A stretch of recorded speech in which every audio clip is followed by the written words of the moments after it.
썸네일 보고 들어오신 분들, 이게 도대체 무슨 말인가 싶으셨죠? 여러분, 고객이 이 거절 있지 않습니까? 이 거절이라고 해서 다 똑같은 거절이 아닙니다. 고객의 거절에는 두 가지가 존재하는데요. 1번 관심이 없을 때의 거절, 2번은 확신이 없을 때의 거절입니다. 이렇게 두 가지 거절로 나뉜단 말이죠. 이 거절에는 이름표가 안 붙기 때문에 많은 세일즈맨들이 다 똑같은 거절이라고 생각합니다. 제가 말씀드린 첫 번째 거절은 무엇일까요? 실제로 내가 파는 물건이 필요 없는 고객입니다. 그런데 이 두 번째 거절은 뭘까요?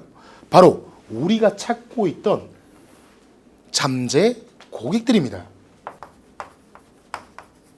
이 두 번째 거절도 다 똑같은 거절이라고 생각하면 내 고객들은 영영 사라질 겁니다. 자, 오늘은 이 두 번째 거절에 대해서 아주 디테일하게 얘기를 드릴 건데요. 이 영상을 끝까지 보고 나면 여러분들은 고객이 하는 이 거절의 진짜 의미에 대해서 알게 되실 겁니다. 반갑습니다. 당신 손에 세일즈의 마스터키를 쥐어드릴 영업왕 마스터 양입니다. 여러분, 오늘은 제가 독감 때문에 목이 많이 나가 있는 부분 미리 먼저 양해 부탁드리겠습니다. 자, 여러분, 제가 좀 전에 말씀드린 이 1번 관심이 없을 때 거절하는 고객은 거의 없습니다. 왜?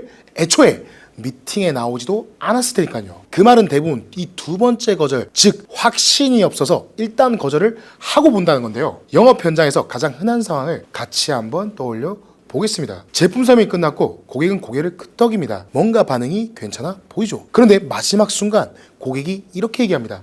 일단 생각 좀 해볼게요. 여기서 많은 세일즈맨들이 실수를 하죠. 고객이 이 말에 당황해서 이렇게 말합니다.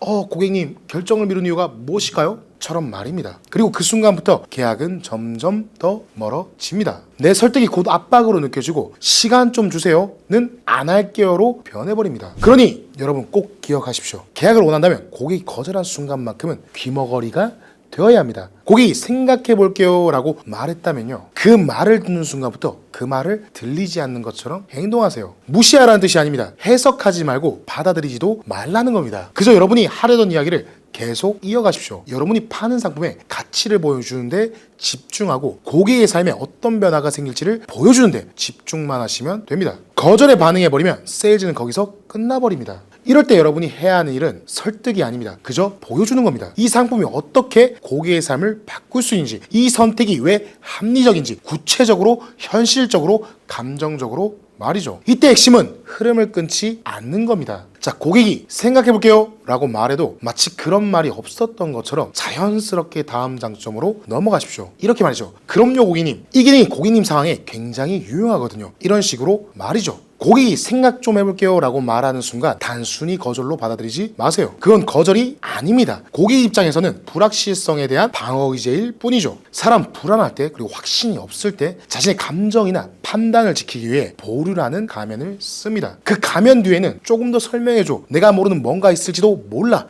솔직히 나도 좀 헷갈려 라는 신호가 숨어있는 거죠. 고객은 이 상품에 관심은 있지만 스스로 확신이 서지 않으니 망설이고 있는 겁니다. 그러니 앞으로는 고객의 거절에 일일이 반응하지 마십시오. 아무 반응도 하지 않고 고객이 가지고 있는 불확신만 누그러뜨려 주는 겁니다. 그렇게 하다 보면 어느 순간 고객은 스스로 거절했다는 사실을 잊은 채 여러분의 말을 듣고 있는 중일 겁니다. 이쯤에서 이런 반론이 생각나실 수 있습니다. 그렇게 고객 말을 무시했다가 기분 나빠하면요, 싫다는데 계속 얘기하면 유효가 나는 거 아닌가요? 맞습니다. 제가 말씀드리는 내용이 현실적으로는 어렵게 느껴질 수 있습니다. 특히 초보 영업사원일수록 고객의 노는 뭐죠 여러분들? 거절이죠.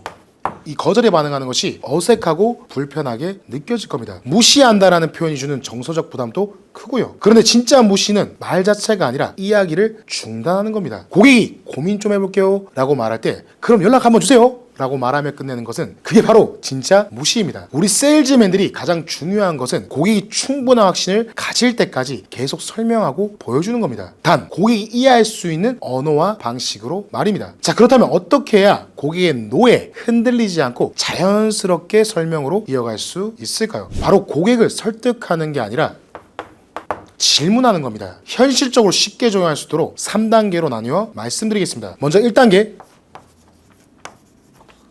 자, 1단계는 주요 거절 이유 파악입니다. 고객이 주로 거절하는 이유들을 파악해 놓습니다. 세일즈를 하다 보면 시간이 없어서 가격이 비싸서처럼 고객이 주로 거절하는 이유는 비슷하다는 사실을 알 수 있는데요. 각각의 상황에 대비할 수 있도록 미리 정리해 놓는 겁니다.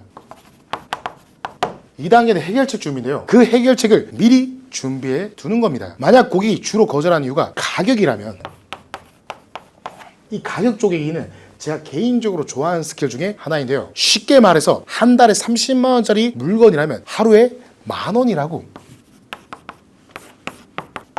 하루 10,000원이라고 얘기하는 겁니다. 사람 추상적인 큰 수보다 작고 구체적인 단위에 민감하게 반응하거든요. 70만 원보다 한 달에 5만 원, 한 달에 5만 원보다 하루에 1,700원이 덜 부담스러운 이유죠. 자, 마지막 3단계는 질문의 녹이기입니다. 질문형으로 마무리하는 건데요. 여러분이 준비한 해결책을 반드시 질문으로 마무리하십시오. 주장을 있는 그대로 말하는 게 아니라 질문에 녹였을 때 거부감이 적기 마련이니까요. 그리고 이때 질문은 논리보다 감정을 자극해야 합니다. 이렇게 말이죠. 자, 고객님, 이 물건은 고객님이 가족분들이 모두 만족해하면서 쓰실 물건입니다. 이 물건을 하루에 1,700원에 누릴 수 있다면 이 1,700원이 과연 아까운 돈일까요? 자, 이렇게 말하면 고객은 자연스럽게 자기 머릿속에서 다시 생각을 시작합니다. 우리가 준비한 합리적인 이유와 우리가 자극한 이 감정이 다시금 고객의 마음에 불씨를 지피게 되는 거죠. 그리고 고객이 머릿속으로 다시 한번 생각해보게 만드는 이 지금 고객의 상황에 맞는 이 상품의 장점을 다시 한번 설명하기 시작하면 되는 거죠. 자, 이렇게 하면 고객의 말을 겉으로 보기에도 무시한 게 아니게 되고 고객 스스로 다시 생각할 시간까지 번 셈이죠. 어떤가요? 제가 말씀드리는 무시하라는 말의 뜻이 조금은 이해가 되셨을까요? 여러분, 다시 말씀드리자면 고객의 생각해볼게요는 거절이 아닙니다. 그건 여러분에게 손짓하고 있는 겁니다. 나 아직 확신 없으니까 나한테 확신을 줘봐요 라고 말이죠. 그리고 그 신호에 제대로 반응하려면 귀머거리가 되셔야 합니다. 그 말에 반응하지 말고 그 말을 무시하고 준비한 이야기를 계속하십시오. 고객의 불확신을 진정시키고 스스로 납득할 수 있을 때까지 고객들을 이끌 수 있는 세일즈맨이 되어야 합니다. 그러니 여러분이 앞으로 고객이 노라고 반응하면 기뻐하셔도 좋습니다. 오늘 영상을 봄으로써 여러분은 그 말에 어떻게 반응해야 하는지 모두 알게 됐으니까요. 여러분, 세일즈는 정답이 없습니다. 제가 오늘 말씀드린 이 내용도 누군가에게는 좋지 않은 방식일 수도 있죠. 제가 오늘 말씀드린 이 내용이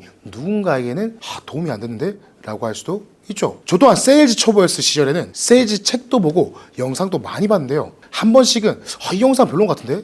이건 별론 같은데? 이건 좋은 것 같은데? 라고 말하면서 판단했던 적도 있습니다. 하지만 지금은 어떤 영상을 보든 어떤 공부를 하든 어떤 책을 보든 한 가지는 배울 점이 있지 않을까라고 생각을 합니다. 그래서 여러분은 저와 같은 시행착오를 겪지 않을 수 있는 방법이 있습니다. 바로 좋아요와 구독을 눌러놓는 거죠. 제가 했던 모든 실수들과 그로 인해 배울 수 있던 노하우들을 천천히 풀어나갈 테니 구독, 좋아요, 알림 설정까지 꾹 눌러주시고요. 제가 워낙 영업하면서 고생을 많이 해서인지 제가 성공하고 나면 주변 사람들에게 1대1로 이 세일즈를 마스터 시켜드리고 싶었습니다. 저 역시도 제게 맞는 영업 방식 찾는데 오래 걸렸으니까요. 지금 이 세일즈PT라는 이름으로 이 서비스를 하고 있는데요. 오늘 알려드린 내용들이 도움이 되셨거나 세일즈PT에서 알려주는 내용이 궁금하시다면 제가 고정 댓글에 링크를 첨부해 두었으니 꼭 확인해 보시면 좋을 것 같습니다. 자, 그럼 힘차게 마무리해 보겠습니다. 네버 기업, 당신의 손에 세일즈의 마스터키를 쥐어드릴 영업 왕 마스터 양이었습니다. 감사합니다.